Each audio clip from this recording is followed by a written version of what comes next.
O'zbekiston Respublikasida 2026-yil 15-yanvar 28-fevral kunlari aholi va qishloq xo'jaligini ro'yxatga olish tadbiri o'tkaziladi.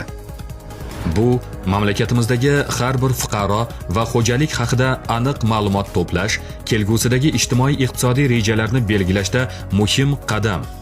Ro'yxatga olish 2 bosqichda amalga oshiriladi.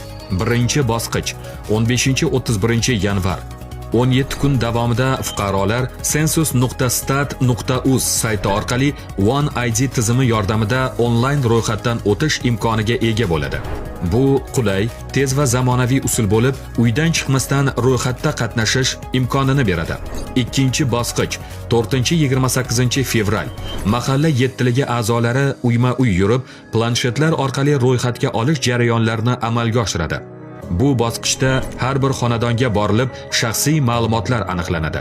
Savolnoma tarkibi: ro'yxatda fuqarolardan va qishloq xo'jaligi subyektlaridan jami 71 ta savol bo'yicha ma'lumot olinadi.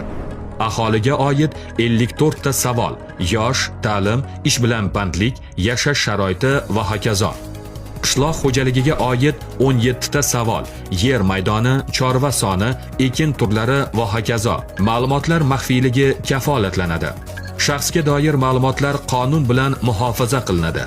Savolnoma natijalari boshqa idoralarga taqdim etilmaydi va faqat statistik tahlil uchungina ishlatiladi.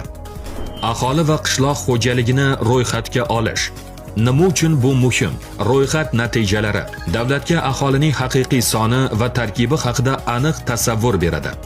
Yangi ish o'rinlari, maktablar, shifoxonalar va infratuzilmalarni rejalashtirishda asos bo'ladi.